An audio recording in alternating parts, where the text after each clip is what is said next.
Eu tenho uma pergunta sobre essa.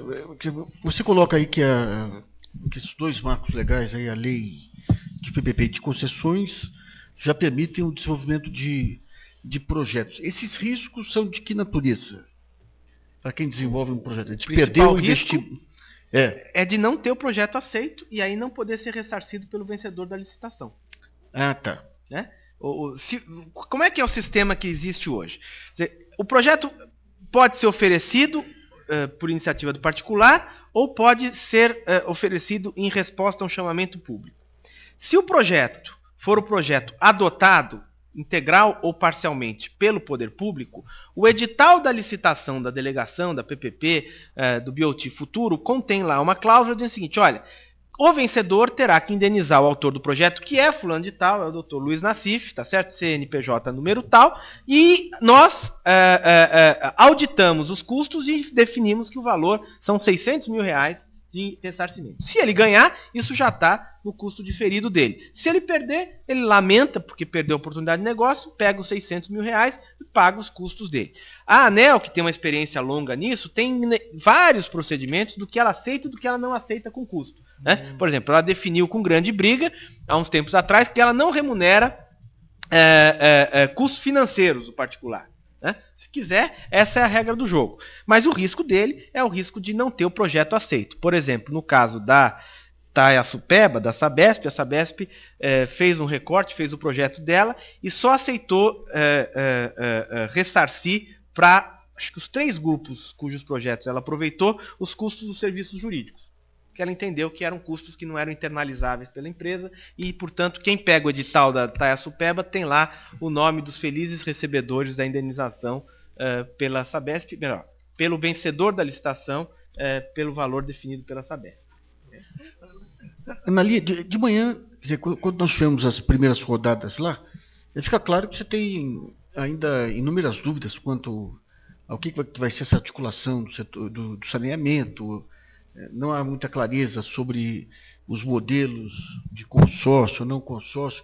Quer dizer, dentro dessa estrutura, quer dizer, no caso do setor privado, a ação dele é em cima de municípios específicos, né? Ou ele tem avançado em tentativas de novos modelos? Em tentativas de consórcios, ainda não há nenhum projeto que esteja em andamento para que a iniciativa privada participe na prestação de serviço de um consórcio. Existem alguns estudos, mas muito pouca coisa concreta. Né? O que existe hoje em termos de atendimento regionalizado é algumas concessões privadas que atendem, por exemplo, na região dos lagos. Ela é toda atendida por concessionárias privadas, mas não ainda consorciadas. Cada município... É anterior à lei de consórcio. É anterior. Cada município tem a sua concessão e a gestão de cada é completamente independente da outra, a contabilidade é independente, a fiscalização também. Né? Mas então existem muito poucas tentativas ainda de se organizar municípios em consórcio e o consórcio fazer a concessão para um operador privado. Vamos pegar um caso que ocorreu em Itu, tempos atrás, aí, com uma concessionária que o prefeito entrou e não repassou recursos. Uhum. Hoje, à luz desses novos documentos legais, poderia ocorrer de novo um episódio como esse? Não. Com a lei 11.445 e se o projeto for, se a operação for baseada na lei da PPP, dificilmente isso ocorrerá. Dificilmente, é muito. O bom da lei é que ela define responsabilidades, as duas, né? Para o prestador de serviço, para o usuário e para o poder concedente. Se ele assina um contrato, ele tem que cumprir o contrato. Se ele não cumprir, ele vai cumprir uma improbidade. Né? Sempre que a gente discute marco legal, a gente pensa dentro da legalidade. Qualquer contrato que envolva o poder público não resiste ao risco Evo Morales, tá certo? Se você tem uma quebra, político, uma ruptura de ordem jurídica, aí não tem jeito. Mas daí também o Evo Morales não respeitava o contrato privado, público, aí é difícil. Tem exemplos no Brasil também, né? Tem exemplos no Brasil também, né? Mas o Chaves, ele muda a lei, né? Muda a lei, a Constituição. Não tem isso. Opa, professor. Bom, boa tarde, Floriano. Meu nome é Sidney. Eu sou da empresa Fênix Contat. Nós trabalhamos com automação elétrica em todos os segmentos, inclusive na área de saneamento básico. Eu gostaria de dividir em duas perguntas. A primeira delas, você só falou em vantagens da PPP. Ela tem alguma desvantagem? Bom, deixa eu dividir a sua pergunta em duas. Da lei de PPP e do Instituto da PPP. Né? Na lei de PPP, eu acho que ela tem algumas desvantagens, que foram fruto do processo de tramitação legislativa dela. Acho que a lei de PPP, ao fechar em 2 regimes de concessão, ela enrijeceu demais algo que, na experiência internacional, era próprio das PPPs, que é a criatividade de modelos contratuais numa circunstância específica. Então, acho que ela tem, a crítica maior que eu faço a ela é essa, além de uma outra crítica, que é atinente à segunda parte, que é o artigo 28 da lei de PPPs, que criou uma cláusula de barreira a que muitos municípios participem de PPPs com aquele limite de 1% da receita corrente líquida. Que eu entendo esse artigo não como um teto do gasto em PPP, mas um teto da parcela de amortização de investimentos feitos em PPP. Não sei se vocês estão familiarizados com essa discussão, mas basicamente a lei de PPP diz o seguinte: não vão mais receber dinheiro da União em transferências voluntárias os municípios e estados que comprometerem mais que 1% da sua receita corrente líquida com o pagamento de PPPs. E aí eu tenho que interpretar inteligentemente essa disposição legal, porque senão você ia chegar à seguinte circunstância. Em um minutinho eu explico. Imagine um município que gaste 20 milhões hoje, né, com pagamento de serviço de limpeza urbana. Né? Sem aterro sanitário, ele gasta 20 milhões por mês para colher lixo e jogar num lixão. Aí ele resolve fazer uma PPP bonitinha, bem pensada, bem articulada, para inclusive obrigar investimentos no aterro sanitário, para resolver o problema do prefeito com o Ministério Público, etc, etc. Faz uma licitação decente, com disputa e tal, e consegue um particular que faça o serviço, mais o investimento no aterro, recebendo 18 milhões por mês. Né? Isso não dá para ser tido como uma pressão de investimento sobre o orçamento. Ele deixou de gastar 20, passou a gastar 18, tirou 20 do que era receita corrente, passou a ser 20 em contrapartida de PPP, menos 18 em contrapartida, e vai ser punido com a vedação de transferências voluntárias. O que é, para mim? Se ele passar a gastar 22, porque além dos 20, ele tem 2 milhões que vão amortizar o investimento no aterro, esses 2 milhões podem ser computados lá no limite de receita corrente líquida. Então, eu vejo esses dois problemas, que são problemas da lei, da formatação da lei. Se vocês quiserem, depois a gente explica por que surgiram. Agora, pode haver desvantagens comparativas em um modelo de PPP vis-à-vis um modelo de concessão comum. Né? Por exemplo, se o investimento consegue ser pago com a tarifa e a tarifa segue módica, não faz sentido você pagar mais contrapartida na tarifa. Né? Se você não tem a necessidade de fazer investimentos, pode não ser interessante você adotar um modelo de concessão administrativa. Então, as desvantagens no varejo das PPPs vão depender de cada modelo. E aí a questão é a seguinte: isso nós vamos ter que aprender a fazer. Para decidir se vai PPP, vai concessão, vai servir prestação de serviço, o poder público tem que fazer uma conta para verificar onde o dinheiro dele vale mais. Né? E quem que assume mais riscos, ou seja, onde é mais barato alocar os riscos, que é o value for money dos ingleses, que é o critério-chave para decidir se vai ou não vai ser feita uma PPP. No caso da Itatiaia Superba, que você citou, a operação vai continuar com o pessoal da Sabesp ainda, ou a própria empresa que ganhadora dessa PPP vai colocar pessoas? O que você tem alguma coisa a declarar nesse ponto? O grosso da operação de saneamento permanece com a Sabesp. Né? Eu não sei aqui se alguém é da área de saneamento e tal, mas eu que não sou da área, para mim tem uma coisa que é quase um atavismo. Né? Mexer na válvula é uma atividade indelegável. Se você quiser mexer nisso, dá morte. A PPP Itatiaia Superba, ela não transfere a operação da estação para o particular, mas ela transfere uma série de atividades operacionais, atividades de manutenção, conservação da infraestrutura, etc., que ficam com o particular. Inclusive gestão, agora mudou um pouquinho, mas gestão de racionalidade energética, etc., tem atividades transferidas, mas a operação mesmo, que é aquela atividade indelegável de abrir e fechar a válvula, essa continua com a Sabesp.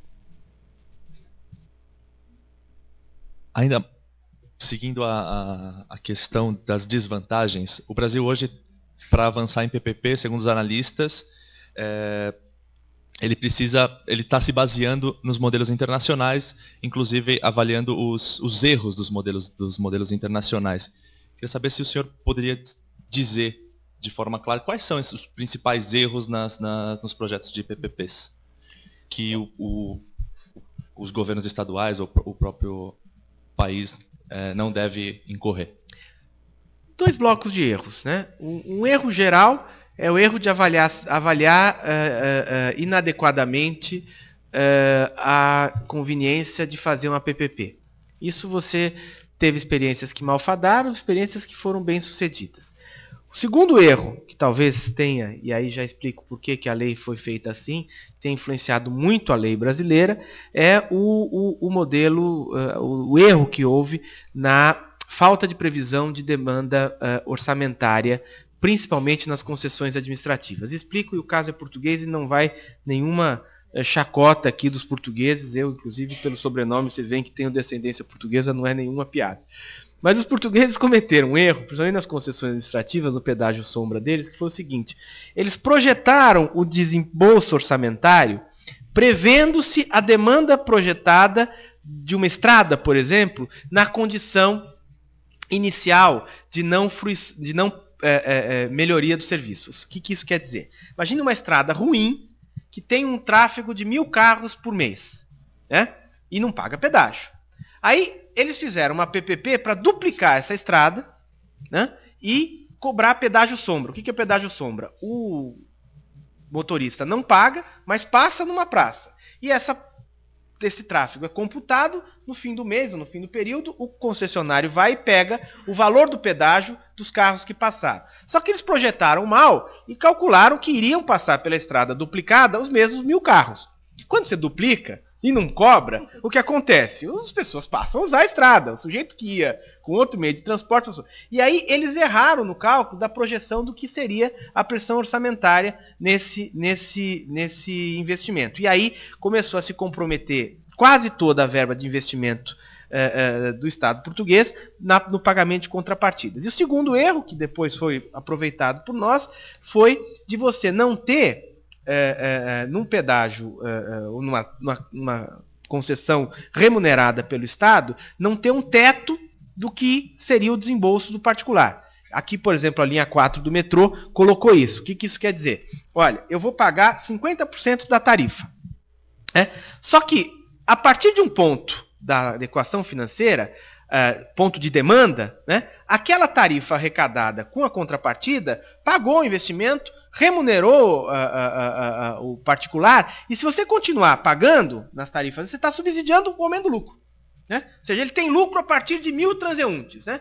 No 1.500, se você continuar pagando aquela contrapartida, é só lucro e você está reforçando o lucro dele. Então, isso também foi um aproveitamento que nós fizemos da experiência internacional, e hoje, se vocês olharem concessões administrativas e concessões patrocinadas, elas têm um teto de contrapartida do poder público. Ou seja, se a demanda pelo serviço sobe muito, você rebalanceia a equação e vai gradualmente diminuindo a contrapartida para remunerar o investimento e não ficar onerando demais o poder público. Então, são exemplos de aprendizado. Né? Agora, tem outros aprendizados que a gente precisa fazer. Acho que olhar a experiência internacional e tropicalizá-la é muito importante. Deixa eu fazer uma pergunta.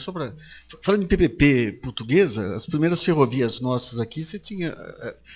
o governo garantia 7,5%, 8,5% sobre os investimentos, quais fossem os níveis de investimento, e sem nenhum controle mais específico sobre... a verdadeira utilização dos recursos aí. Né?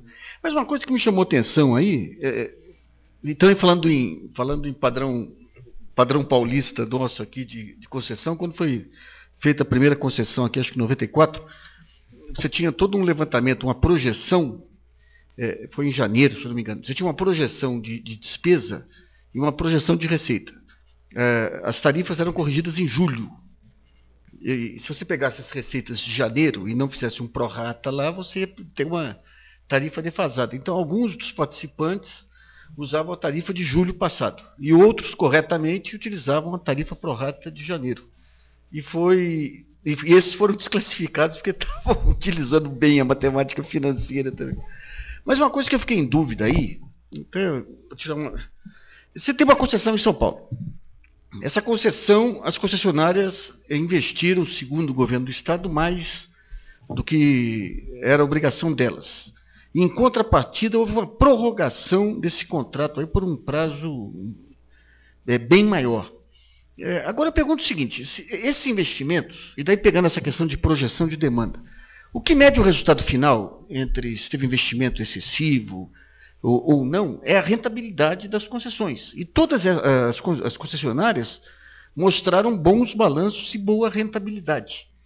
Então, qual que foi a alegação jurídica aí para dizer que elas gastaram mais do que devia, se na soma final, com o investimento e tudo, a rentabilidade foi provavelmente superior à do contrato? Vamos lá. O que define isso é basicamente como você aloca o risco de demanda. Diferentemente do que acontece na indústria do saneamento, que tem uma oscilação, mas a oscilação em função das variáveis macroeconômicas é pequena, porque por mais que você esteja apertado, não dá para não escovar o dente, tomar banho e cozinhar. Na concessão de rodovia, a atividade econômica impacta brutalmente o tráfego, né? E, portanto, impacta brutalmente a demanda e a receita da concessionária. Então, a questão é a seguinte, sempre que você transfere o risco de demanda integralmente para o particular, você deixa de poder apropriar as situações conjunturais de rentabilidade episódica. Por exemplo, durante os anos 98 a 2002, aqui no estado de São Paulo, a rentabilidade apenas da Anhanguera Bandeirantes ficou acima da taxa de retorno da licitação. As outras tinham taxas não negativas, mas abaixo daquelas que elas haviam estimado. A partir de 2003, 2004, com a retomada da atividade econômica, praticamente todas passaram a ter uma rentabilidade mais elevada do que aquela estimada. Em grossos números. Então, o que você acaba por ter uma dificuldade é a seguinte. O poder público, então, no caso específico que você falou dos investimentos, os investimentos que são superiores aos inicialmente estimados, mas decorrem de compromissos de investimento que o particular já tinha, esses, ao meu ver, não são reequilibráveis. Ou seja, você ganhou uma concessão só para duplicar uma estrada e orçou que ia custar 100 mil reais. Né? Quando você vai fazer a obra, custa 200. Esse não é um risco que passa para o poder público. Agora, se o poder público, no curso da concessão, fala assim, olha, em vez de duplicar, faz 3 pistas. Aumenta o investimento, não porque você orçou mal, mas porque você tem mais ônus. Isso obriga a rentabilizar e transferir para o poder público o aumento do custo. O que eu acho que aconteceu aqui, eu não acompanhei tão detidamente, mas foi fruto de uma série, não de aumento de investimentos, mas de antecipação de investimentos. Que, quando você faz isso num contrato de 20 anos, o investimento de 100 no ano 10 é um investimento de 140 no ano 5. Né? O que eu acho que falta na nossa cultura, fechando a resposta, é que a revisão de condições econômicas numa concessão é um caminho de duas mãos. Né? Ele é um caminho que atinge, sempre atinge o particular postulando uma recomposição, mas atinge também o poder público quando a condição econômica se torna mais vantajosa para o particular. Em função do quê? Da sua eficiência? Não, em função de fatores externos. Então, para você ficar no exemplo das concessões de rodovia de São Paulo, uma coisa que eu acho que precisa ser amanhã ou depois vista, e a lei de PPP já contém um artigo nesse sentido. Grande parte das concessões de rodovias no estado de São Paulo foram licitadas em 97 e 98, se não me engano. Né? Quando a taxa primária de juros tinha batido lá 40 e tantos %. Alguns dos investimentos, não todos, mas alguns dos investimentos, que pelo contrato são feitos agora, estão sendo feitos quando no momento em que você pegar dinheiro, é bem mais barato. Portanto, houve uma alteração externa ao contrato, né, que justifica, eventualmente, se discutir uma revisão, porque, não por eficiência, mas por fatores externos, o negócio ficou mais vantajoso, né? Então, eu acho que aí também vai um pouco do aprendizado que nós temos que fazer em gerir os modelos de concessão, né? Um aprendizado que é um aprendizado contemporâneo e retrospectivo, porque, como você mesmo falou, se nós formos pesquisar a literatura dos anos 50, tem uma ótima literatura sobre isso, né? E as situações que a gente vive hoje tinham lá também aplicação nos anos 40 e 50. Então, acho que tem muito a se fazer nesse campo. Dá tempo para falar? A respeito daquele ressarcimento dos projetos lá no caso das concessionárias. Como fica o edital? Vai embutir o custo dentro do projeto no BDI ou vai ter um item lá no orçamento que é projetos? Você diz o ressarcimento? É para fazer o ressarcimento. O ressarcimento é quase como um ônus, né? O edital já precifica que se você ganhar a licitação, quem ganhar vai gastar, sei lá, 1 bilhão para pagar o ônus pela outorga e mais 100 mil para ressarcir o investimento do projeto. Sim, mas, por exemplo, eu tenho um projeto na Caixa Econômica que não permite pagamento de projeto. Mas aí é uma questão... Então ele não poderia ter o item projeto no orçamento. Não, veja. Mas ele teria que tirar do lucro dele, né? É um ônus mesmo. É um ônus. É um ônus. É um ônus. Vai E abater isso aí eu posso pôr no edital, é legal? Mas pode, não pode. Aliás, um tema para outra discussão é as imposições da Caixa, que manda mais do que o titular do serviço. Eu brinco sempre que você discutir a titularidade, pouco importa. Quem vai definir as condições é a Caixa, né?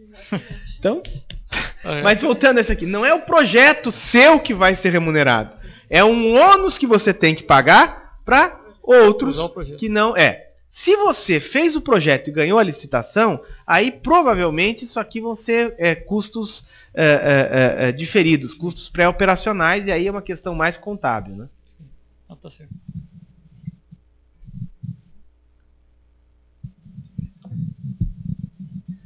Bom, queria agradecer muito a apresentação dos dois palestrantes aí, e nós vamos partir para a última etapa. Muito obrigado, então, aos dois. Obrigada a vocês.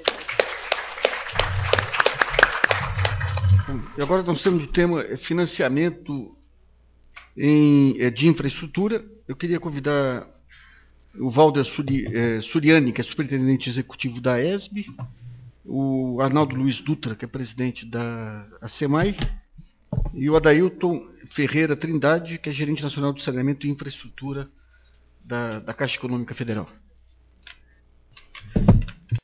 Bom, eu passo a palavra então ao Valder Suriani, que é superintendente executivo da AESP.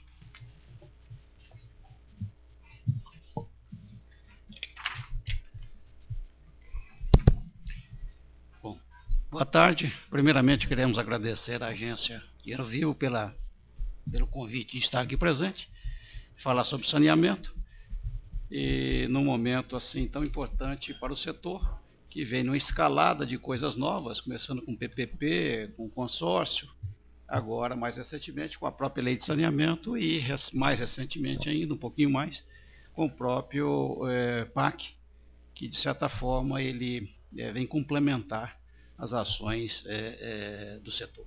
E foi pena que eu fui vítima hoje do apagão aéreo, e peguei só o finalzinho das apresentações anteriores. Sim, era para chegar meio-dia, cheguei duas horas. Mas, nada que nada nenhum. Mas o que eu achei interessante foi exatamente essa palavra sobre PPPs, que dentro de um contexto de privatização, não privatização, público e privado, e me veio à mente os primórdios do saneamento, lá pela década de 20 e 30, em que o setor privado atuava de uma forma não muito grande, mas atuava, e paulatinamente foi retraindo do setor até por volta de 1950, extinguir totalmente, voltar para o público. Mas um dos motivos para que isso ocorresse foi exatamente o desatrelamento da tarifa ao padrão ouro internacional. E já naquela época esse problema já era sentido, ou foi sentido, e voltamos ainda hoje a essa discussão, onde a regulação é um elemento forte no próprio contexto. Como é que eu faço para mudar esse aqui?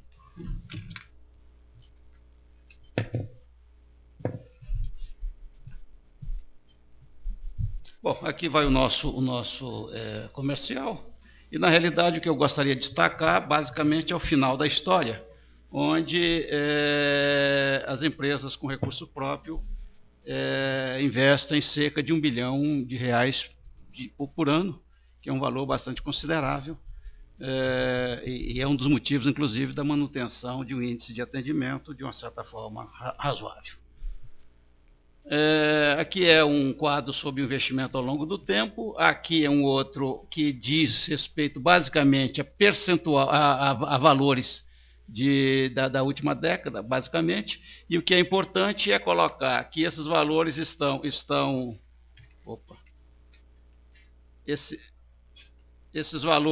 valores estão situados num patamar médio de 4 bilhões, valores atualizados, 4 bilhões ano ao longo desses últimos anos. É um valor mais ou menos constante que tem permanecido nesse patamar. Aqui já é o valor total, com percentual do PIB. Em 1998 teve um acentuado investimento, que foi exatamente o projeto Alvorada, mas, de certa forma, tem mantido esses valores. Bom, e aí então nós chegamos esse ano com a Lei 11.445, que essa lei estabeleceu as políticas e diretrizes do setor, regras para prestação de serviço, nova postura dos diversos atores, com a complexidade e dificuldade de implementação. O que talvez seja importante ressaltar é que, independente da qualidade ou qualificação da lei, ela criou uma série de atributos novos para prestadores de serviços e titulares e reguladores. E criando, consequentemente, novas posturas para todos esses entes na prestação, na condução do serviço de saneamento. O posicionamento da ESB, ela sempre manteve uma postura de que essa lei, e já vem discutindo isso há 20 anos, essa lei deveria ser a mais genérica possível, a mais abrangente possível, uma lei de diretrizes, cabendo aos estados e municípios, como operadores do serviço, fazer a sua regulamentação de forma tal a se adaptar e a se adequar às condições locais. Cada estado do Brasil é diferente, cada região é diferente, muito mais região do que estado, e essas regiões, na realidade, poderiam se adequar melhor às próprias condições do saneamento.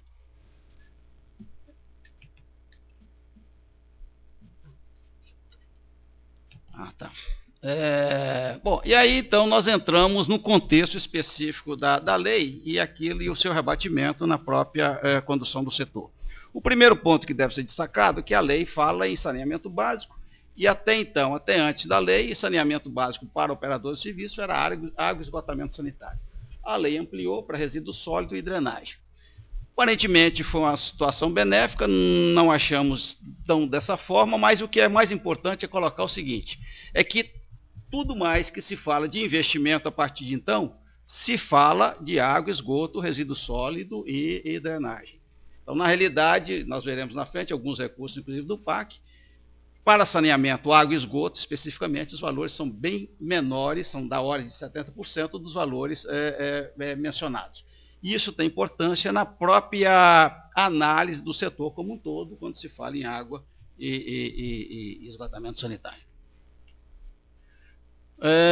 Bom, aí no caso, temos como responsabilidade dos estados, e que é importante mencionar essa lei, que apesar dos estados e municípios serem os prestadores de serviço, a lei ela teve uma característica muito ruim para os estados, que foi uma forma de praticamente eliminar, ou tentar eliminar a própria atuação do Estado.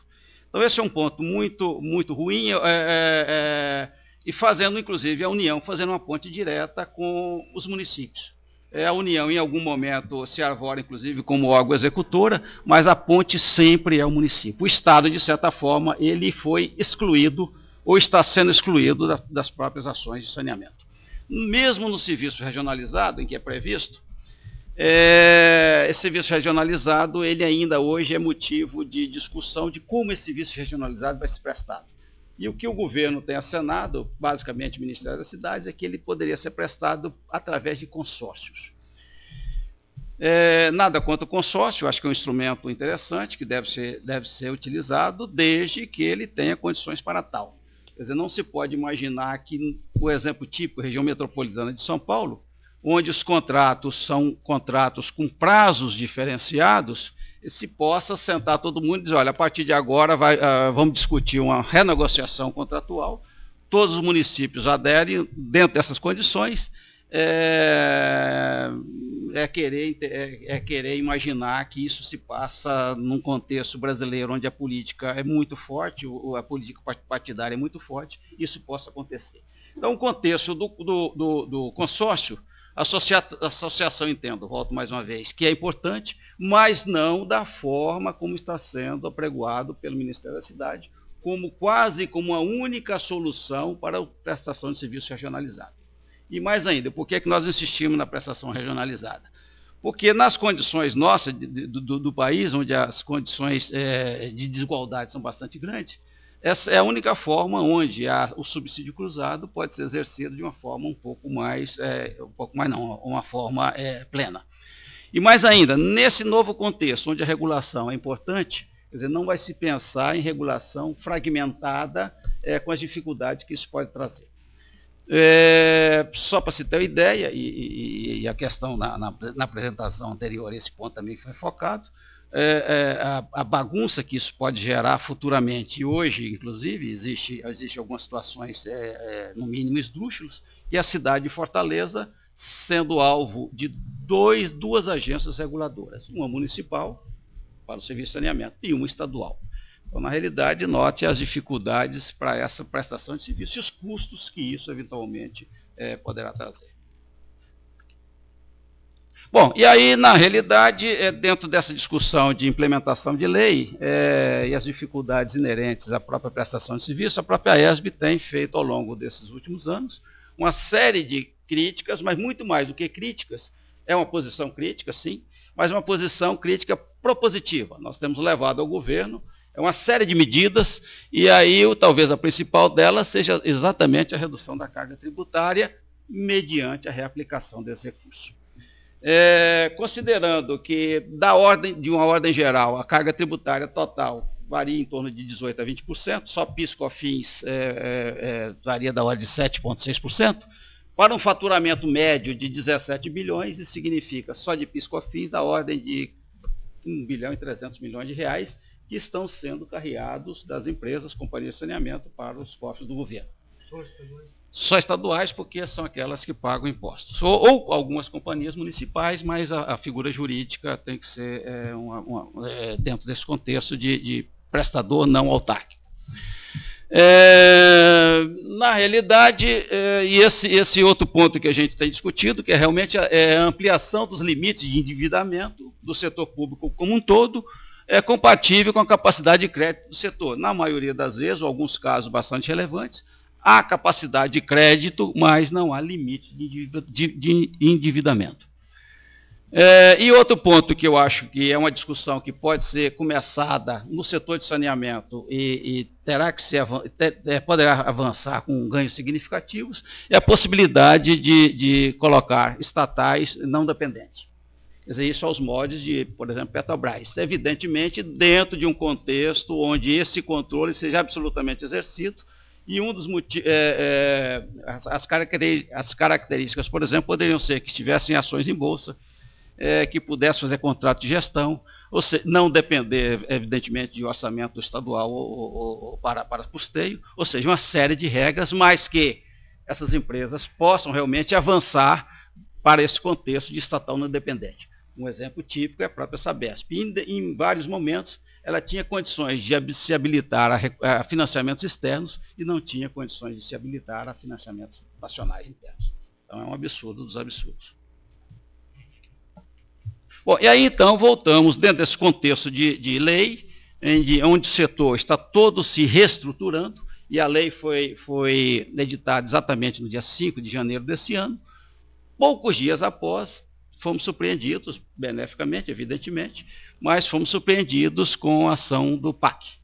E o PAC, então, foi apresentado como o grande programa para as nossas grandes mazelas também.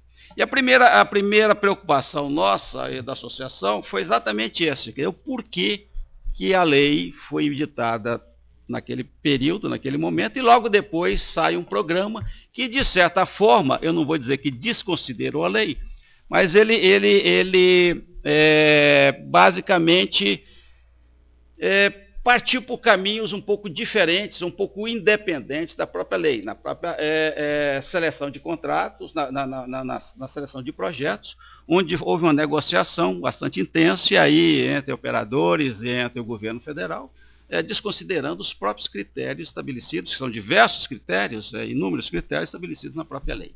No momento em que a lei estava sendo editada, logo após a edição da lei, entendíamos que qualquer medida deveria privilegiar a implementação da própria lei. Então o PAC, nessa situação, ele não agiu dessa forma.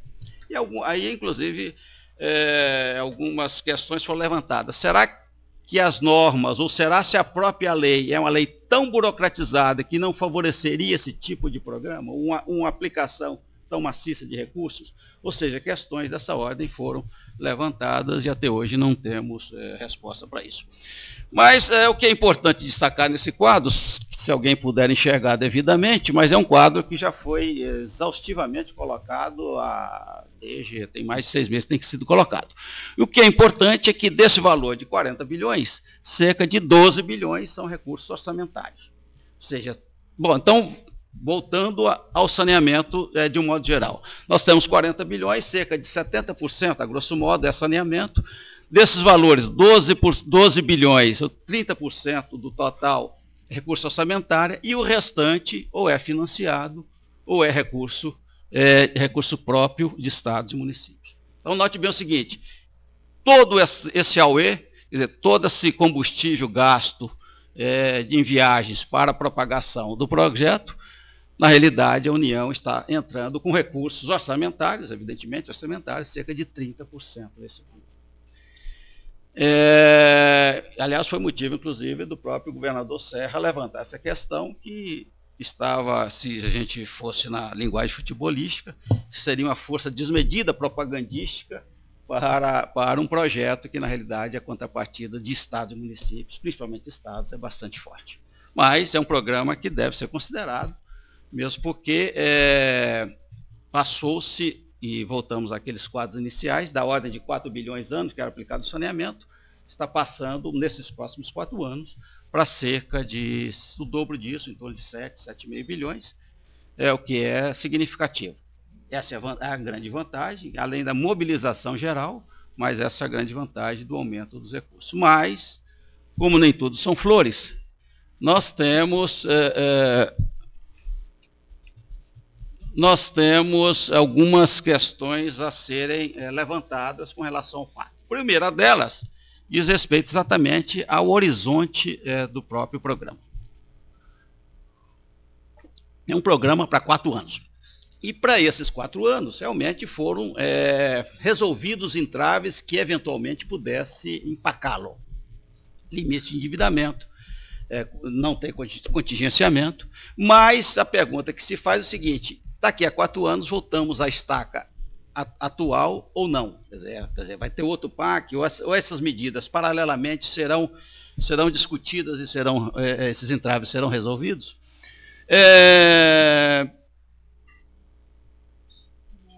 Bom, e aí a gente volta para a questão talvez mais importante nesse momento, que são as informações. Ainda cerca de 8 meses, passando por 9 meses do seu anúncio, é agora que estão sendo formalizados os contratos, os primeiros contratos, que consideramos que é um prazo relativamente longo, que poderiam ser esses contratos ter sido firmados anteriormente. Haja vista que o próprio anúncio feito para o Estado de São Paulo ocorreu logo 2, 3 meses após a própria edição do PAC. Então já haveria condições, necessidades de ter esses contratos serem lançados ou serem firmados com antecedência. Traduzindo, durante esse ano de 2007, praticamente pouca coisa será assinada e com certeza muito pouca coisa será desembolsada.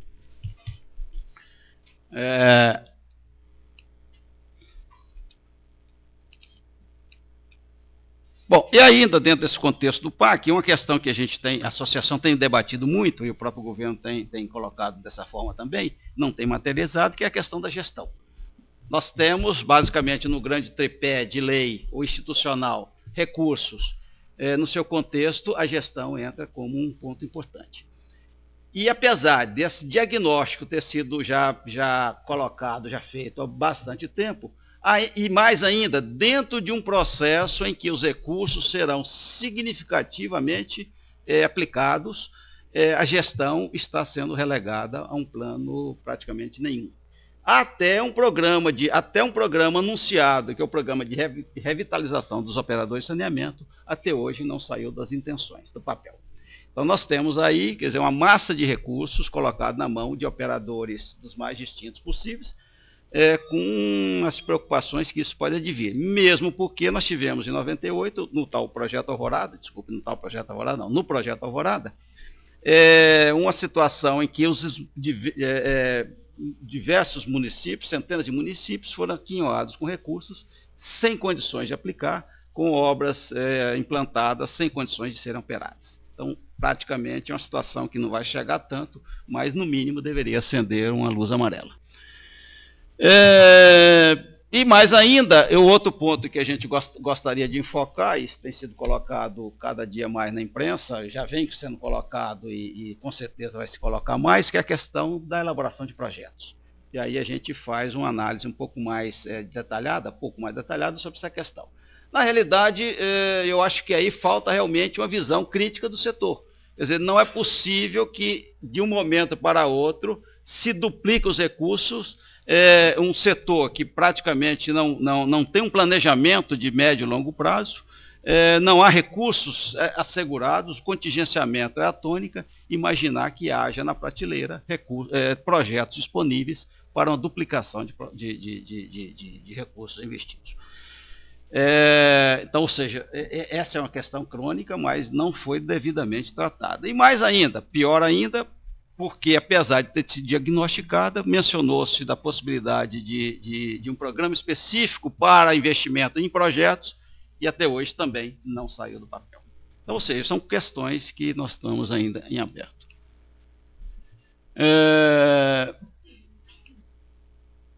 Bom, concluindo tudo isso, nós imaginamos que está um contexto ainda um pouco, não digo tumultuado, mas um pouco cinzento em termos de informação, mesmo porque são vários projetos, são vários orçamentos embutidos no próprio programa do PAC, tem recursos de 2005, 2006, 2007, diversas naturezas, e na realidade nós estamos, inclusive, atrelados a outro movimento que é de estabilização do próprio setor. Nós temos as leis, tem um processo de regulação que vai passar por estados e municípios.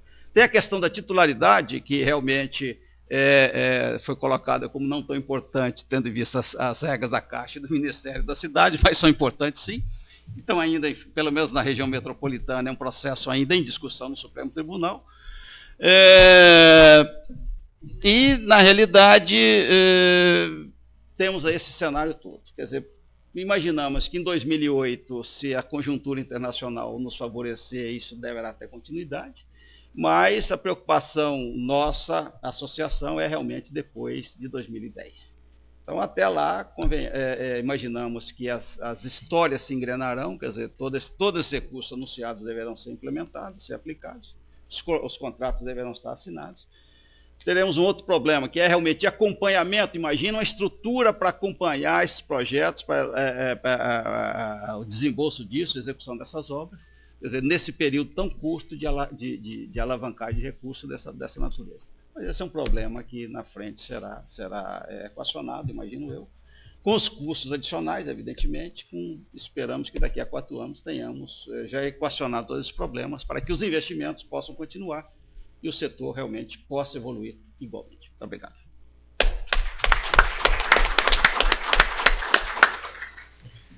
Bom, eu passo a palavra agora ao Arnaldo Luiz Dutra, que é presidente da SEMAI.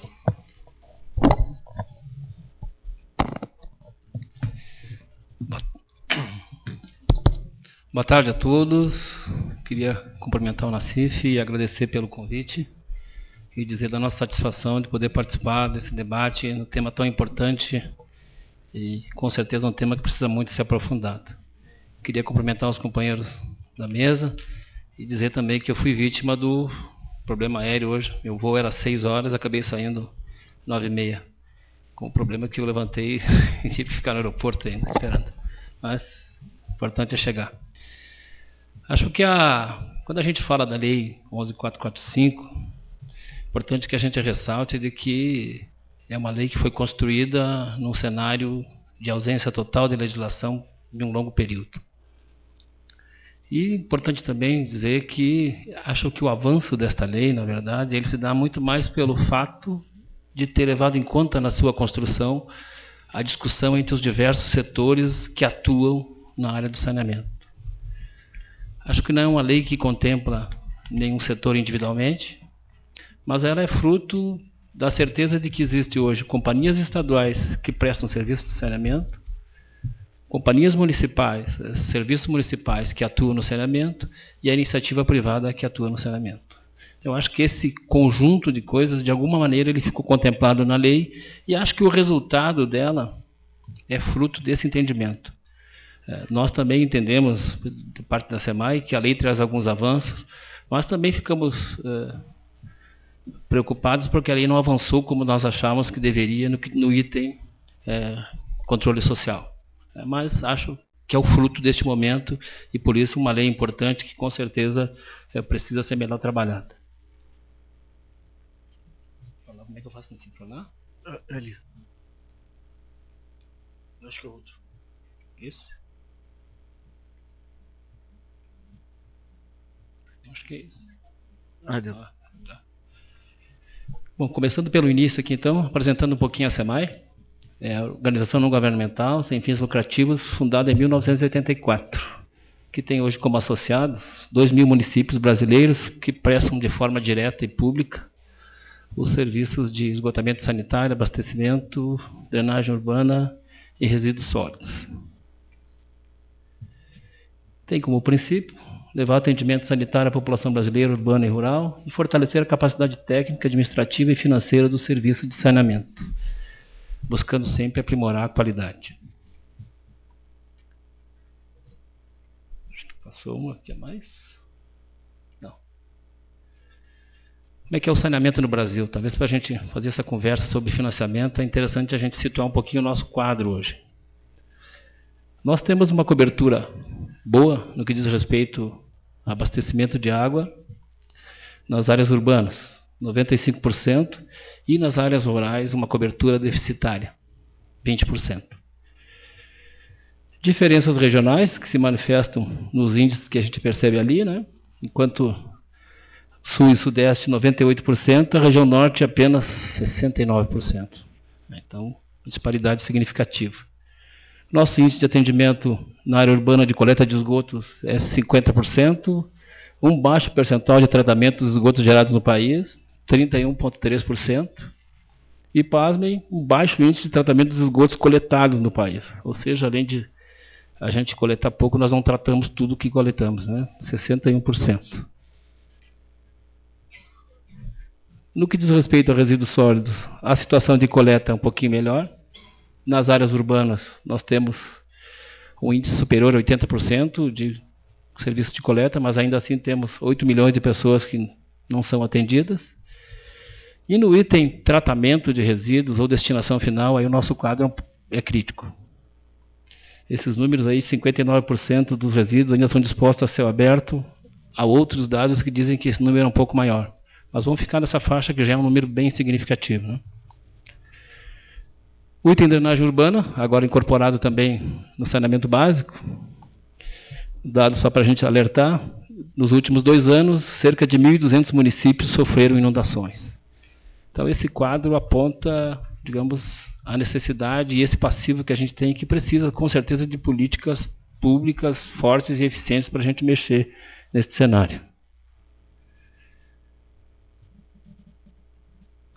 Segundo dados do Ministério das Cidades, para a universalização do saneamento, ou seja, para a gente poder melhorar aquele quadro anterior, nós precisaríamos 178 bilhões ao longo de 20 anos. Então, no período 2004-2024, nós teríamos que lançar essa quantidade de recursos aí para conseguir universalizar o atendimento em saneamento. A ideia, segundo o Ministério das Cidades, era começar com 6 bilhões em 2004 e no final tu teria um investimento aí de 12 bilhões. Então este, digamos, é o nosso cenário. O que nós temos na prática? Não sei se dá para enxergar, mas acho que é interessante dar uma olhada aqui. Resultados efetivos, janeiro de 2003 e dezembro de 2006. Os órgãos de financiamento que temos hoje, FGTS, BNDES, recursos onerosos, né? Cidades, FUNASA, Ministério da Integração, recursos não onerosos. Então, nesse período, entre todas essas fontes, nós tivemos alguma coisa em torno de 12 bilhões de recursos contratados. Acho que os números são pequenos, vou tentar ler lá em cima então. 6 bilhões e 300 recursos não onerosos e igual o número de recursos onerosos. 619 bilhões deste período, contratados. Aqui um pouquinho mais sintetizado. Então, 12,5 bilhões, sendo 52% do FGTS, 9% do FAT e BNDES e 49% do OGU. Aqui um gráfico interessante que mostra a diferença entre contratação ou semelhança entre contratação e desembolso. É bom que a gente perceba que contratação não significa necessariamente obra executada, né? Desembolso, sim, ele é feito de acordo com a medida como as obras vão andando. Então, no que diz respeito à água, o cronograma desembolso e contratação se equivalem. Parte de esgoto, 26, 19. E aqui a gente chama atenção para uma quantidade limitada de recursos na área de resíduos sólidos. Então, acho que essa incorporação no conceito, ele tem que ser mais do que a incorporação no conceito. Ele precisa se traduzir também na distribuição de recursos. Senão nós não vamos vencer o passivo que tem hoje na área de resíduos sólidos. Então, resíduos sólidos, drenagem urbana, quantidades pequenas desses 12 milhões, né?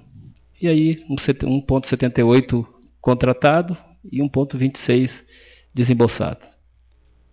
Só para a gente situar a diferença entre o que a gente contrata e o que a gente de fato desembolsa. E aqui podemos citar uma série de fatores que podem estar contribuindo para isso. São problemas de licitação, são problemas de licenciamento, são projetos que apresentam problemas. Eu acho que traduzem, na verdade, um cenário de quem não tinha toda a experiência e a expectativa, digamos assim, dessa quantidade de recursos. É bom lembrar que a gente vinha de um período onde os recursos não estavam disponíveis com a mesma, nessa quantidade, né? Então, tem essa limitação e eu acho que a gente precisa avançar nisso. Só sintetizando aqui, aqueles dados que eu coloquei lá, como está muito apagado, não vou colocar para vocês aqui. Mas o consolidado, então, entre o contratado e o desembolsado, na verdade, nós desembolsamos a metade dos recursos, até 2006. Ok? As fontes, BNDES, do contratado, 83 foi desembolsado, do FGTS, 34%, e o recurso não oneroso, 58%. E aqui também tem um item que pesa um pouco, que é contrapartida. Às vezes a contrapartida, os municípios, ou quem contrata o empréstimo, não tem condições no momento da contrapartida. E por isso o recurso, mesmo sendo não oneroso, às vezes ele acaba não sendo desembolsado, por conta da contrapartida. Opa. Mas mesmo assim, com este cenário de, digamos, não da plenitude do uso dos recursos até esse momento, a gente percebe que tem um incremento significativo já de melhoria no que diz respeito ao atendimento desses itens, né? Então, vamos observar aqui, abastecimento de água, tem um incremento de 12%, esgotamento sanitário, 15%, esgotamento sanitário, rede, fossa, 14%, e resíduos sólidos, 13,71%. Então, mesmo com esses problemas, a gente consegue perceber que existe um avanço já notável, né, no que diz respeito ao número de domicílios atendidos.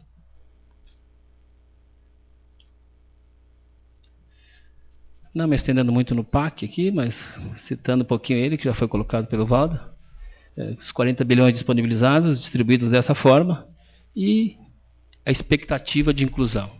Acho que a nossa preocupação aqui, ela acaba vindo ao encontro de que, de fato, esses recursos precisam ser captados e precisam ser transformados em obras. Não basta eles estarem contemplados num orçamento, é preciso que a gente tenha a capacidade de buscar esses recursos, de transformá-los em obras. Recurso no papel não resolve o problema de saneamento, né? Não trata esgoto, não leva água. Então é importante que a gente possa... Mas, sem dúvida, a SEMAI considera um plano interessante, plano audacioso, e que, se conseguíssemos manter ele, certamente atingiríamos a universalização no prazo de 20 anos. Isso é importante.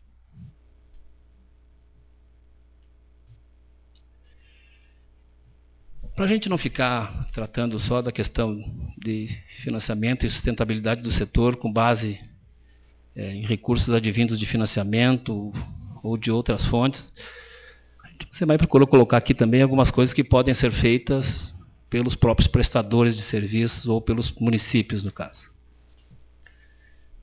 Que podem ser feitos com recursos próprios, né? E aqui a gente cita como alguns importantes.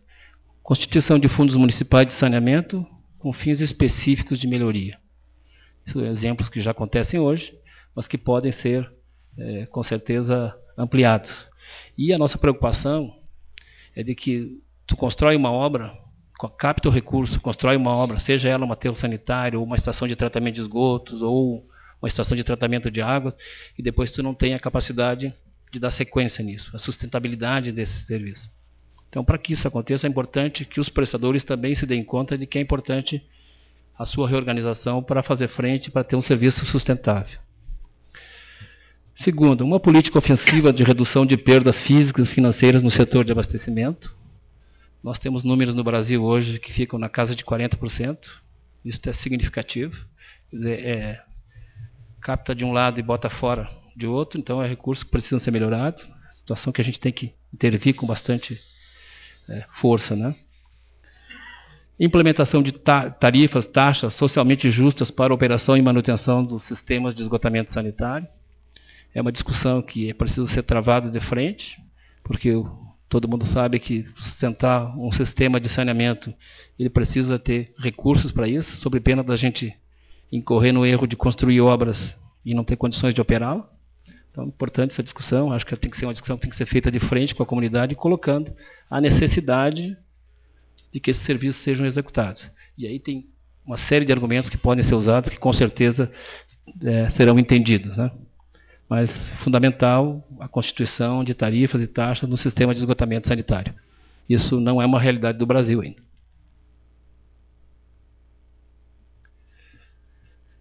Um outro item importante também, e que não é um problema de todos os setores no Brasil, digamos todos os estados, mas que a gente encontra em alguns, que é preciso avançar na discussão quanto ao aproveitamento do sistema unitário existente, o esgoto misto, para a implementação de processos de tratamento de esgoto como forma de minimização a curto prazo dos impactos nos corpos hídricos.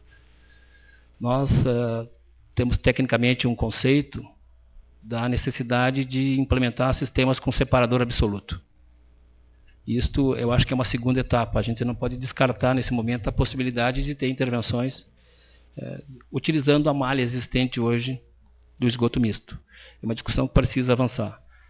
A SEMAI entende isso como uma primeira etapa possível, sem prejuízo de que, no futuro, as redes de separador absoluto possam vir a ser construídas. Mas que a gente teria que não perder de vista essa possibilidade. E, com certeza, os nossos recursos hídricos agradeceriam muito, né, se tivéssemos essa leitura.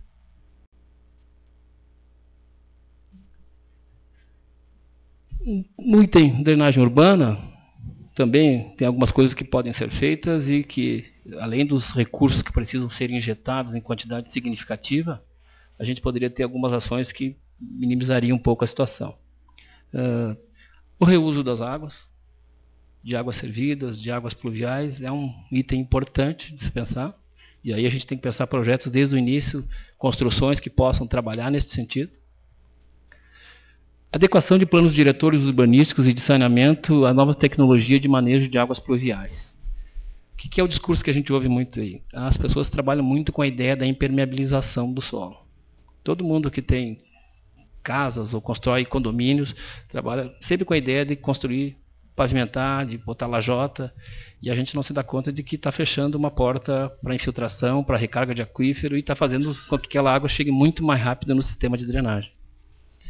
Então a ideia nossa era de iniciar um processo de discussão para que comece a pensar alternativas, como construção de cisternas, como construção de retardamento de águas de chuva, para que tu tivesse redes, não precisasse ser uma dimensão tão grande e poderia ter um custo bem mais baixo, né? Então, são ações que podem ser feitas que vão ao encontro da sustentabilidade do sistema de drenagem urbana. Acho que nós, digamos, que atuamos na área, temos o dever de começar a pensar na sustentabilidade das cidades, né? Resíduos sólidos. Nós temos a perspectiva concreta hoje, e foi anunciado numa reunião que eu estive em Brasília na quarta-feira, de que a Política Nacional de Resíduos Sólidos ela vai ser encaminhada ao Congresso na quinta-feira agora. Acho que isso é uma coisa importante, porque vai definir diretrizes para os resíduos sólidos nacionalmente, né? E entre as ações que podem ser advir dessa política nacional, nós elencamos uma importante, que é a adoção de mecanismos que viabilizem o compartilhamento de responsabilidade entre o ente público e o gerador quanto ao manejo dos resíduos sólidos por meio da implementação da logística reversa. Isso está contemplado na política e é uma coisa importante, que é aquela ideia de que o gerador do produto ele tem que ter sua parcela de responsabilidade ao longo da existência desse produto na natureza. Quem não lembra, aqui vale a gente lembrar, de que quando as embalagens PET surgiram no mercado, as garrafas, elas foram saudadas como uma coisa muito positiva do ponto de vista de saúde, higiene, transporte, foram endeusadas. Só que elas acabaram no colo do poder público que não sabia o que fazer nas ruas quando elas começaram a aparecer boiando em todos os córregos, riachos, entrando nas bocas de lobo. Se nós tivéssemos uma política que definisse a responsabilidade, com certeza isso não teria acontecido. E a gente poderia citar aqui vários exemplos de embalagens e produtos que foram lançados sem o comprometimento do que vai ser feito com esse produto, com essa embalagem depois. E isso acaba onerando o poder público, que ele tem que dar um resultado para isso, né? Então, estabelecer essa possibilidade de divisão de responsabilidade entre o ente público e o gerador de embalagens. A criação de associações cooperativas de catadores para execução de programas de coleta seletiva e unidades de triagem.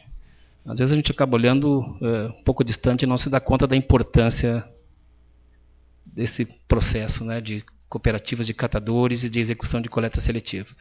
Isto, além de ser um programa que dialoga muito com a geração de trabalho e renda, ele tem um viés importante porque esse material que é recolhido e que vai para a reciclagem, além de uma economia profunda de matéria-prima, ele economiza muito a vida útil dos aterros sanitários.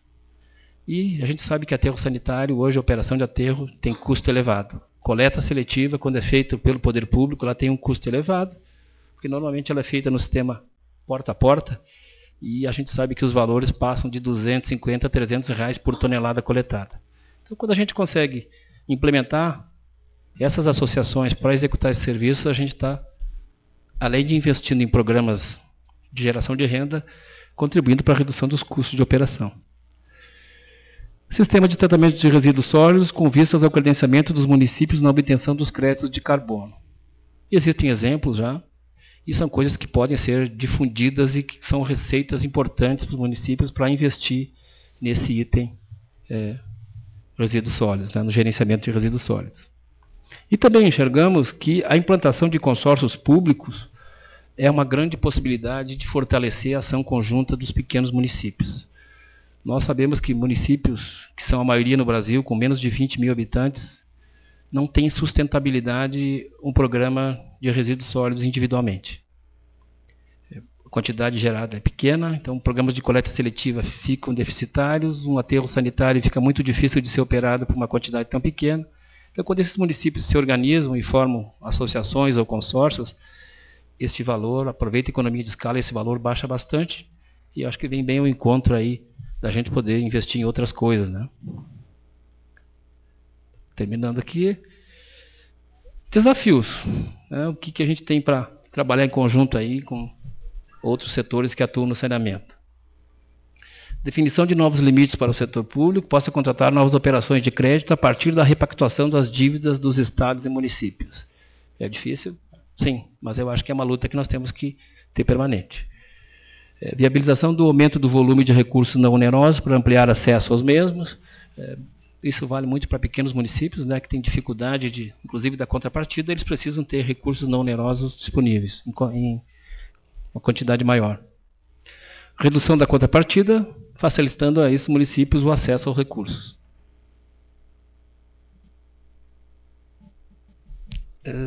Não andou aqui? Agora andou.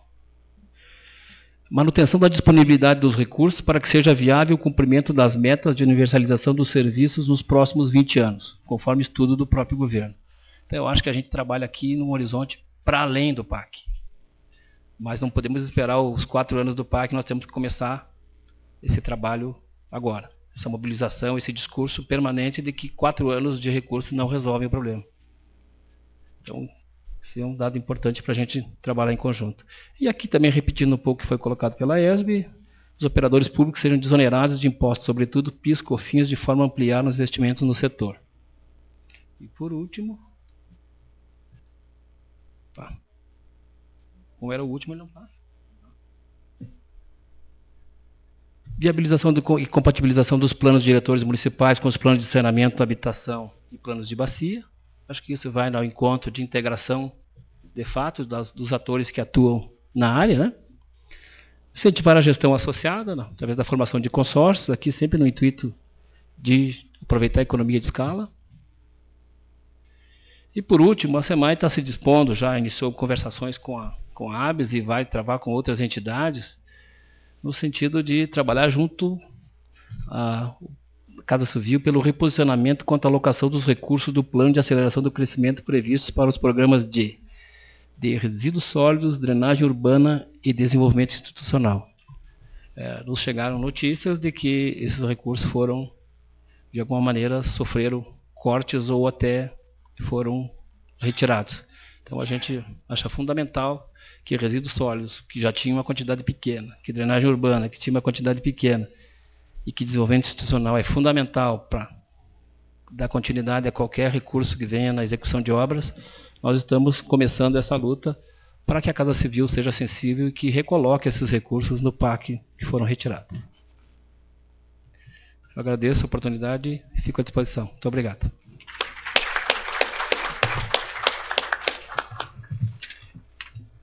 Eu passo a palavra agora ao Adailton Ferreira Trindade, da Caixa Econômica Federal. Bom, já foi falado muito sobre o PAC, sobre os recursos que estão disponíveis, não vou ficar repetindo o que já foi colocado para todos, né, mas está aí mais ou menos colocado as fontes, Fundo de Garantia ou IFAT tendo que fazer a parte de financiamento de 12 bilhões, esperando uma contrapartida do setor privado na faixa de 8, aí não só como financiamento, mas também operações ao mercado.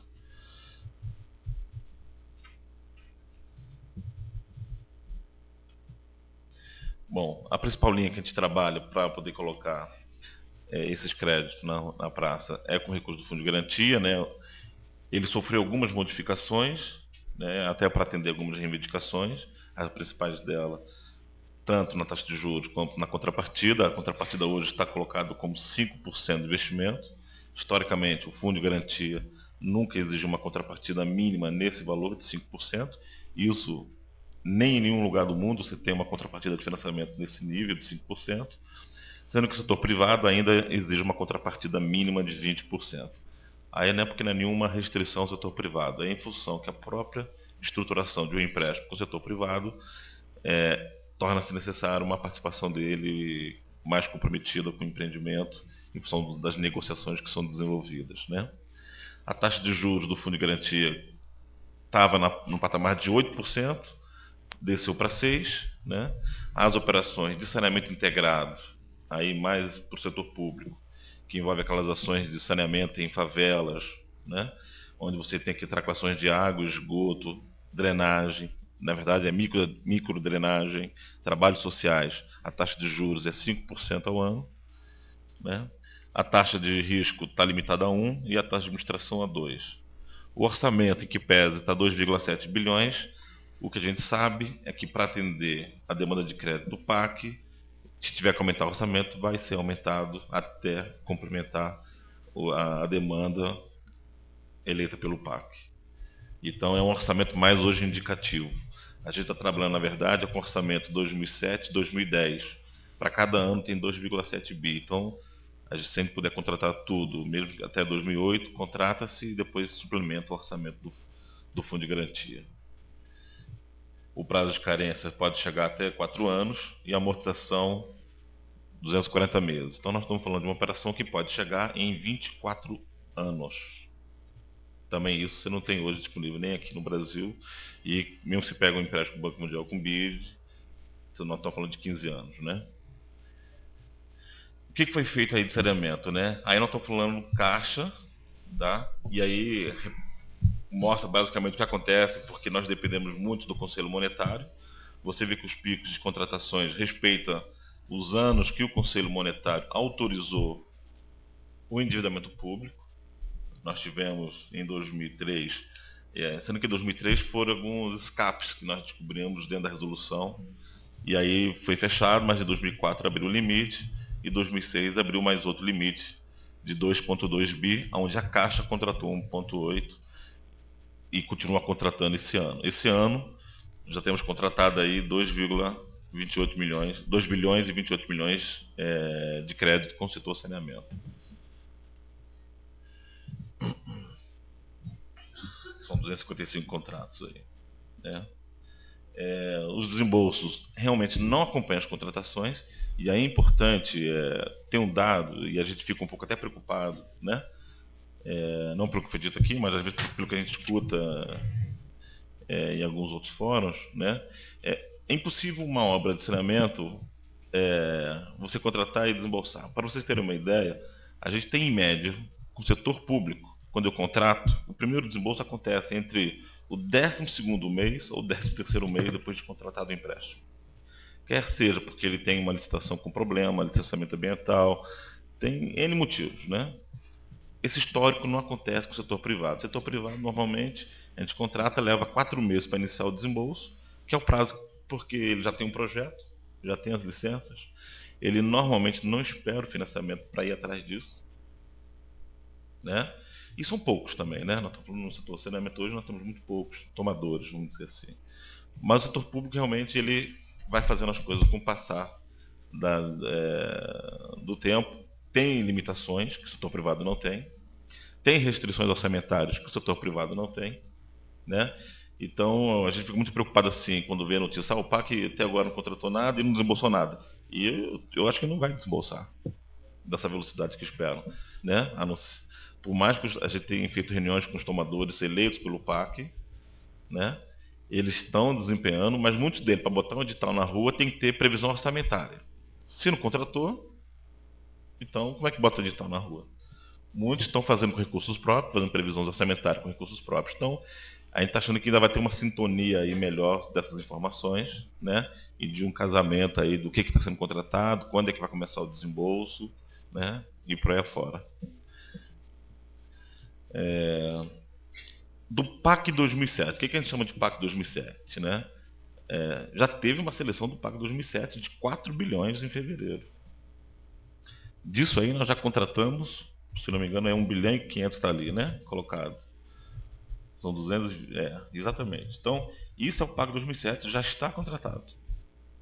Ela foi selecionada em fevereiro desse ano, né? Até setembro, até agora, esse mês de agosto, está contratado isso aí. Acho que a próxima tela traz a expectativa da gente fechar o ano aí com 2 bilhões e 800 do PAC 2007. Então, a gente em setembro agora deve estar concluindo 840 milhões de contratação e até o fim do ano mais uns 600 milhões de contratações PAC 2007. Aí não estão incluídas as operações selecionadas em 2006, que por diversos motivos estão aguardando autorização do Tesouro Nacional, mas que estão acontecendo ao longo de 2006, que é muito comum. É muito comum eu aprovar um crédito e fico aguardando a STN aprovar o endividamento do ente público, né? Essa é uma outra etapa do processo. Muitas vezes a gente aprovou tudo, mas se o município não cumpre a lei de responsabilidade fiscal, ou o Estado, ou tem algum parâmetro que ele não está lá, por menor que seja o parâmetro, não pode ser celebrado o contrato de empréstimo. Não quer nem dizer, às vezes, que ele não tem capacidade de endividar. É uma questão apenas de cumprimento. Por exemplo, se não aplicou o percentual devido à educação. Isso é um item que impede ele de contratar empréstimo, até ele justificar ou comprovar que aplicou aquilo. Então nós temos sérios problemas, assim, problemas que eu não digo, né? Existe uma série de regulamentações que o setor público hoje está sujeito, que realmente o setor privado não está. E isso é que às vezes retarda as contratações, retarda o início de obra e vai acarretando uma... não acontece aquela sincronia ideal. Contratou, liberou, né? E vão fazendo como se fosse uma obra de habitação. Né? Você contratou a habitação, passo seguinte está liberando. Você praticamente não tem muita diferença. Como pediram para falar sobre as fontes, né? Também estão falando aqui do BNDES, que tem o FINEM, né? As condições do BNDES. O BNDES trabalha no máximo até 15 anos, contrapartida mínima de 10, TJLP, spread baixo de 1% ao ano, podendo chegar com spread de risco a 1,8 ainda, mais 1,8. Né? E até 10 milhões ele trabalha com uma rede de agentes financeiros, ele praticamente não trabalha financiamento direto, tem que ter algum banco. Tem mais de 100 bancos que são agentes financeiros aí do BNDES. Outras fontes de financiamento que estão disponíveis hoje é o BIRD e o BID. Os dois já têm produtos em moeda local, né? Já emprestam em moeda local, em reais, não em moeda estrangeira. E nós estamos falando aí de um empréstimo na faixa de 10% ao ano, né? Segundo informações que a gente teve com eles. As outras fontes, CAF, JBIC, também estão muito interessados em fazer a parte do financiamento do PAC também, mas aí são negociações, todo mundo conhece, sabe que essas negociações não são rápidas, né? Demora um pouquinho, depende de COFIEX, depende de uma série de outras autorizações. Essa é uma palestra que era do Rogério, a gente acabou a gente ia mexer um pouco nessa lâmina em função do que está acontecendo no mercado, né? Mas essa era a expectativa antes do problema aí do mercado imobiliário americano, né? Com a contaminação nos outros mercados também. Então, mas a expectativa é que isso seja um pouco passageiro, vamos dizer assim, e que na verdade essa redução da taxa de juros tem trazido para o segmento realmente os fundos de pensão, outros interessados, além das fontes tradicionais de financiamento. Né? A gente tem recebido, ao longo desse ano, aí, diversos fundos, não só nacionais, mas internacionais, interessados em financiar projetos, fazer cofinanciamentos, garantir risco de setor público. Né? Coisa muito interessante que tem acontecido nos últimos anos que a Caixa possa emprestar, mas eu transfiro o risco para outros fundos. Né? E isso a gente acha que realmente, se o mercado estiver nesse caminho, a redução do custo financeiro, a redução das condições de financiamento vai ser uma coisa assim, inequívoca que vai ter nesse segmento, e a competição no financiamento vai ser benéfica para os tomadores. A Caixa está terminando aí a regulamentação do Fundo de Investimento em Projetos de Infraestrutura, que foi também anunciado no âmbito do PAC. Isso é administrado em uma outra área da Caixa, mas está previsto aí 5 bilhões, inclui não só o saneamento, mas inclui outros setores da infraestrutura. Né? Tanto o projeto de energia, portos, rodovias, né? Não é empréstimo, é investimento. Né? Pode comprar títulos na forma de débito ou fazer participações acionárias diretamente através de compra de algum título ou até através de outros fundos de investimento em participação. Tem lançado esse ano também o FIP Caixa Ambiental, né? Onde a Caixa é o administrador, o gestor é o Banif, custodiante o Santander, a consultoria é a Vogue, a auditoria KPMG. Esses são fundos de participação e investimento, né? Focado na área de saneamento ambiental, mas também outros setores que a gente chama correlatos. E aí, muito focado na geração de crédito de carbono também. Né? Nós estamos falando de pequenas centrais hidrelétricas, nós estamos falando de biodiesel, projetos que têm alguma correlação com a área ambiental no sentido mais amplo. Tá? Esse fundo está em fase de capitalização, ou seja, de captação dos recursos. É dar uma ordem. A expectativa é que seja constituído aí com 700 milhões, não sei se está aqui, tá? 700 milhões, no mínimo 400. Esse 400, que eu saiba, já foi atingido, né? Aonde pretende, em 4 anos, fazer os investimentos, ou seja, fazer a seleção de projetos e fazer as aplicações de recursos, né? Praticamente tem que ter uma SPE, isso aqui não vai investir em empresas públicas, mas na verdade em projetos que sejam veículos de investimento através de uma SPE que possa ser privado, ser caracterizado como uma empresa privada e assim por diante, né? Se entra como participante, ou seja, ele entra no risco do negócio, né? E esse fundo, praticamente, quem são os investidores dele são investidores que eles chamam de investidores institucionais. Praticamente aí estão entrando os fundos de pensão, né, como investidor, que estão comprando, que estão botando dinheiro nesse fundo para poder participar de projetos na área de meio ambiente. Outras possibilidades, já estamos falando do FDIC, o Sabesp fez o FDIC aí, é rápido. O FDIC tem sido um instrumento e a gente espera que ele tenda a crescer, porque ele é, na verdade, uma desintermediação financeira, né? Ele é uma forma, vamos dizer assim, bem de uma securitização dos recebíveis de uma empresa. A Sabesp fez isso numa faixa de 250 milhões, né? Fez o lançamento e está aí captado recurso, não impacta a dívida pública nesse tipo de projetos, né?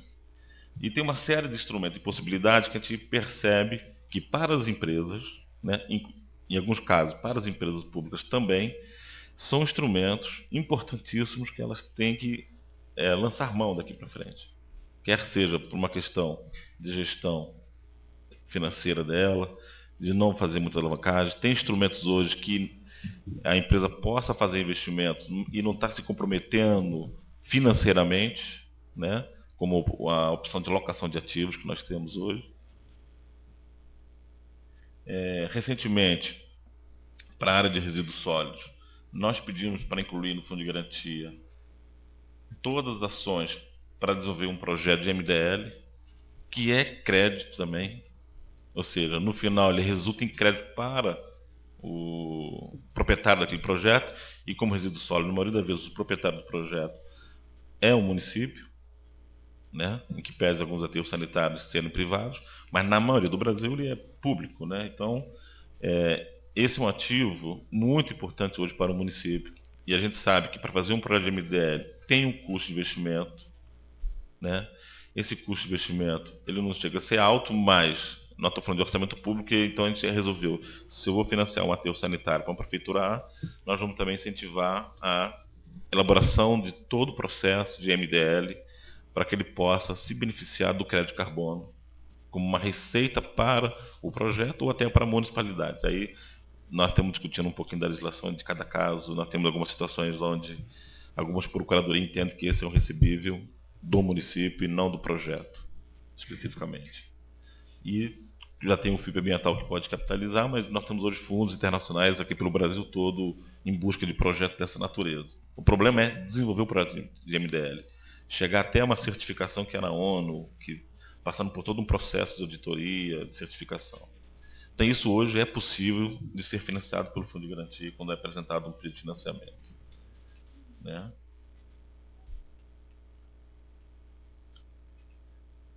Bom, outra forma dos recursos também, dos financiamentos, são as PPPs. Isso aí, eu sei que não é o foco do evento, mas a pedido do Rogério pediu para colocar aqui, queira ou não queira, essa também passa pelas soluções de alguns problemas, né? A Sabesp tem aí algumas na rua, a Embasa tem outras. Locação de ativos, temos aí algumas acontecendo, algumas em fase final de estruturação, até para ser apresentado.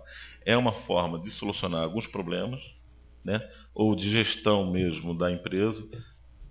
A gente percebe que a profissionalização, quando acontece na administração financeira de algumas empresas de saneamento, a questão de endividamento, ela passa pela busca de outras soluções, né, que além só da busca do financiamento ou da busca de um recurso não oneroso, mas às vezes de algumas engenharias que permitem que ela continue expandindo seu serviço, mas através de alguns mecanismos como locação de ativo, PPP específicas e por aí afora.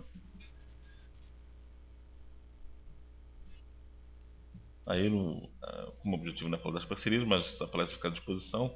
Quer dizer, hoje a gente pode financiar todo tipo de parcerias, quer seja concessões comuns, concessões patrocinadas, as concessões administrativas ou locação de ativos, ou seja, todo tipo de parceria com o setor privado hoje é permitido financiar, não tem nenhuma restrição, né? As linhas de financiamento que estão disponíveis hoje estão abertas para qualquer tipo de parceria público-privada.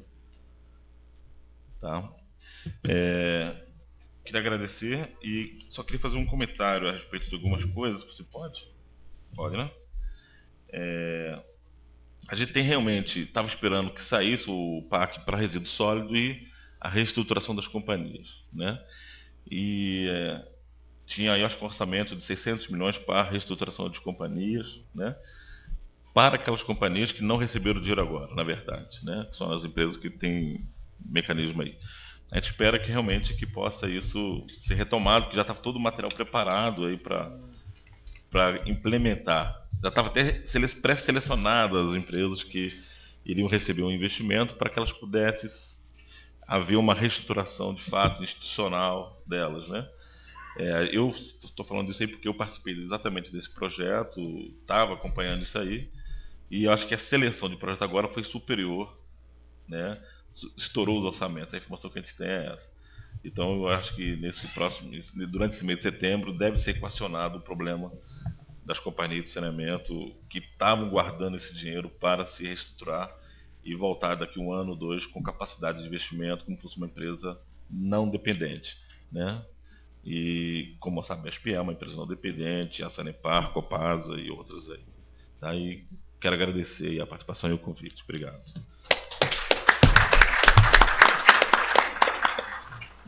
Vamos para o debate. Eu tenho uma questão inicial. Pelas diversas apresentações, pela lei de saneamento, há uma preocupação muito grande com essa questão da profissionalização das empresas, com a questão de mecanismos de indução à melhoria de gestão, de indicadores, com mecanismos de governança que garantam aí uma libertação das amarras aí de lei de responsabilidade fiscal e tudo mais. Eu pergunto, em que pé?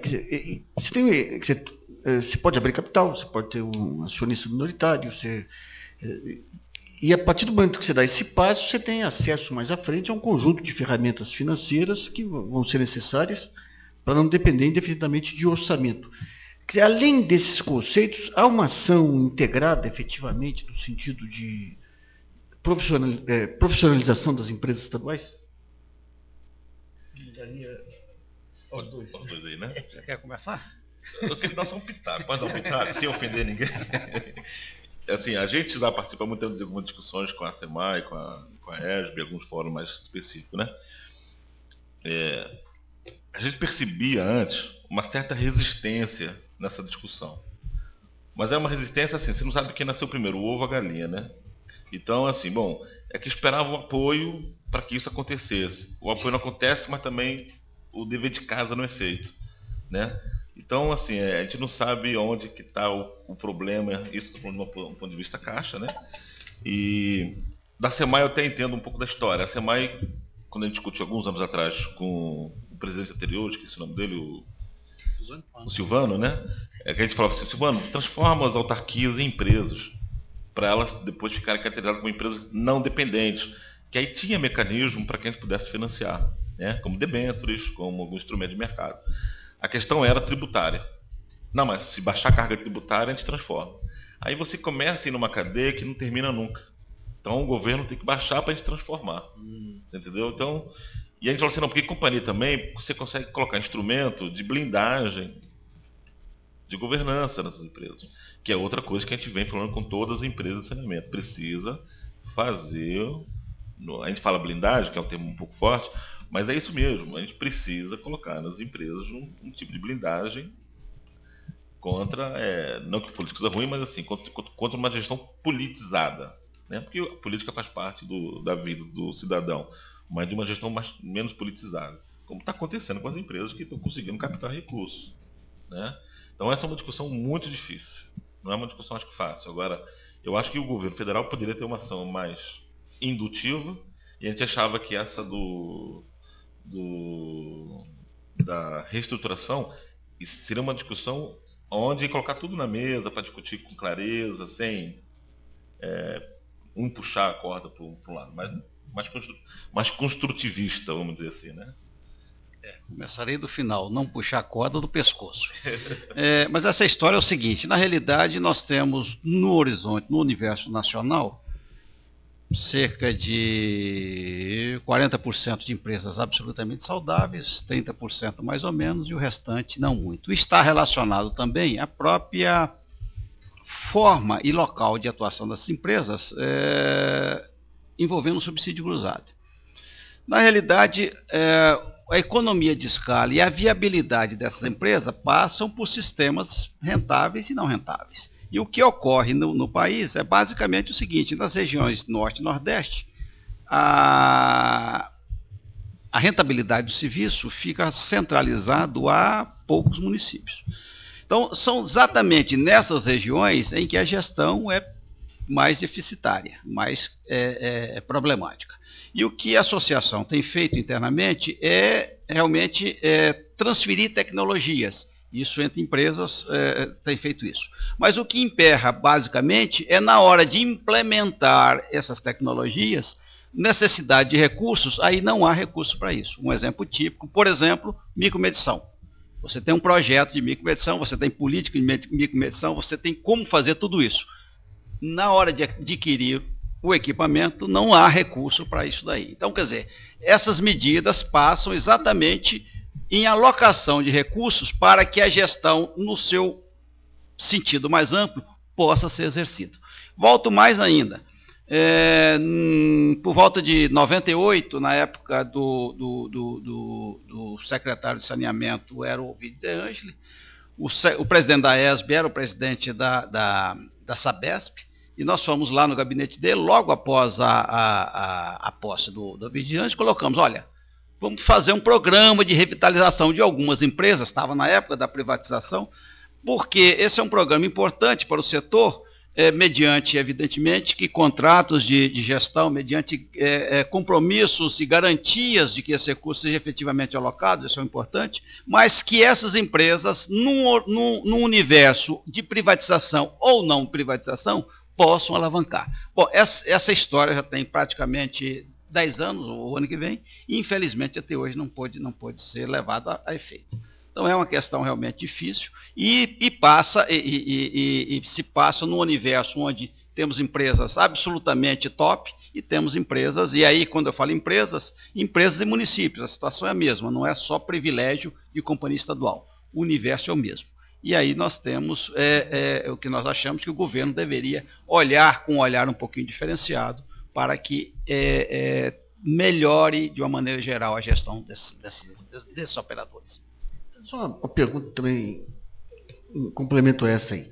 Quer dizer, o ponto central de controle são indicadores. Eu lembro de um dos seminários que nós fizemos alguns anos atrás, havia muita dúvida sobre os indicadores, porque eles eram declaratórios, ou seja, cada empresa declarava os seus próprios indicadores. Isso mudou substancialmente ou continua ainda sendo não confiável essa gama de indicadores? Porque mesmo assim tem 40% de perda, né? Que isso aí sistemicamente é grande. Né?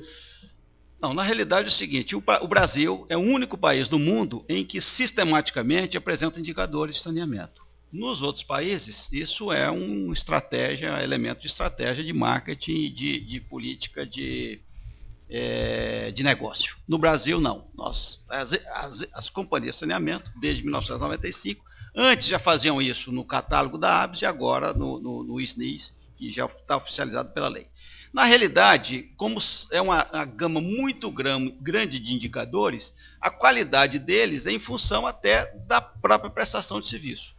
Aonde as empresas e operadores estão mais estruturados, a informação é melhor. Onde não estão, a qualidade decai. Mas, de uma maneira geral, são indicadores bastante confiáveis e merecem realmente uma atenção bastante significativa. Agora, o que é pior disso é o seguinte, que esses indicadores pouco estão servindo para um planejamento, um estabelecimento de política, um diagnóstico efetivo do setor, quer dizer, a não ser em casos esporádicos. Então, é um diagnóstico fantástico, um banco de dados imenso, mas, infelizmente, não está sendo devidamente aproveitado. Acho que indo um pouco nessa linha, acho que o SNIS hoje talvez seja o maior banco de dados, e aí com os problemas de um banco de dados, que são normais, mas as informações, de um modo geral, são informações confiáveis e, com certeza, ferramentas importantes para o processo de planejamento.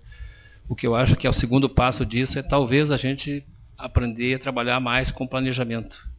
E aí, talvez a importância da lei 11.445 é no sentido de exatamente estabelecer isso, a obrigatoriedade dos planejamentos, né? Então, com certeza esses dados do SNIS vão ser melhor utilizados a partir do momento que a gente exercitar um pouco mais o planejamento.